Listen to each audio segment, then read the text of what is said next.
எவ்வளவு தைரியம் உனக்கு? வெடி வச்சுட்டு தப்பிச்சு ஓட பாக்குற? வாடா ஓடா.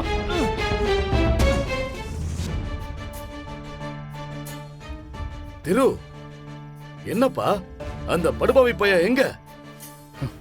அவனை பிடிக்க முடியல தாத்தா. ச்சே, ரோட்டு பக்கம் என்ன ஃபுல்லா இது? பார்த்துட்டேன். அவன் காட்டு வழியா தான் தப்பிச்சு போயிருக்கணும்.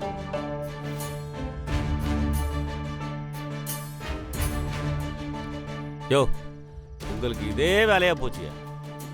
ஆளே கிடைக்கல, அதுக்குள்ள என்னையா பஞ்சாயத்து? நல்ல ஊரி அது. இதை பாருங்க, அவன் கிடைக்க மாட்டான்.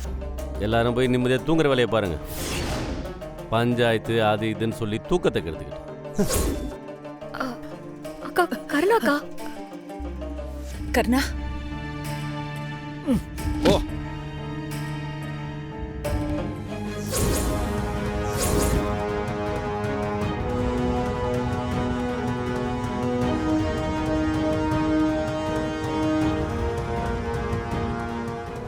எனக்கு கருணா நிச்சயமா இவனை கூட்டிட்டு வருவான்னு நம்பிக்கை இருந்தது.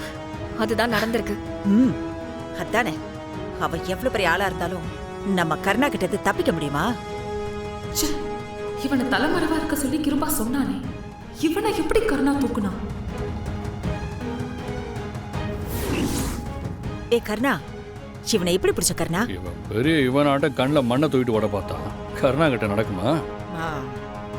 என்ன குமாரு, என்னப்பா இதெல்லாம்? ஊருக்குள்ள திருவிழா நடக்குது, இப்படிலாம் நீ பண்ணலாமா? ஏப்பா வெடி வச்ச? என்னங்கய்யா இது? அவன் பண்ண காரியத்துக்கு அப்படியே பொறுமையா உட்கார்ந்து விசாரிச்சுக்கிட்டு இருக்கீங்க. நாலு சாத்துவீங்களா? நாங்க பேசிட்டு இருக்கோம்ல, கொஞ்சம் பொறுமையா இருங்கய்யா. எங்க தாத்தா சொல்றதுல என்ன தப்பு? அந்த வெடி வெடிச்சு எங்க வீட்டு பொண்ணுங்களுக்கு ஏதாவது இருந்தா யார் பதில் சொல்லுவா? அதானே, இவன் பண்ற வேலையெல்லாம் பண்ணுவான். இவனை நாங்க கொஞ்சிட்டு இருக்கணுமா? அம்மா, அவனை நான் 4 அரை அரையிறேன் பாருடே.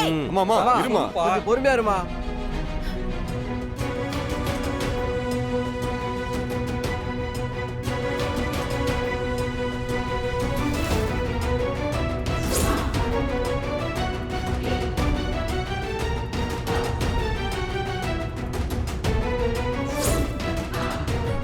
எனக்கு எதுவும் தெரியாதுங்கய்யா. சும்மா தெரியாதுன்னே சொல்லிட்டு இருக்க நீ. இப்படியே சொல்லிட்டு இருந்தேன்னு வையே, ஒன்ன மட்டும் இல்ல, உன் குடும்பத்தையே ஊரை விட்டு தள்ளி வச்சிருவோம். அப்புறம் பொண்டாட்டி பிள்ளைங்க எல்லாம் ஊருக்குள்ள எந்த நல்லது கெட்டதுலையும் கலந்துக்க முடியாது. நீ பண்ண காரியத்தினால அவங்கெல்லாம் நடுத்தருல நிக்கிற மாதிரி ஆயிரும். பாத்துக்க. ஐயா, இதுல ஏன்யா என் குடும்பத்தை சம்மந்தப்படுத்துறீங்க? அடுத்தவங்க குடும்பத்துக்கு வெடி வைப்பீங்க, ஆனா உங்க குடும்பம்னு வரும்போது மட்டும் உங்களுக்கு பாசம் வருதா? உனக்கு இருக்க மாதிரி தானே எல்லாருக்குமே குடும்பம் இருக்கும்.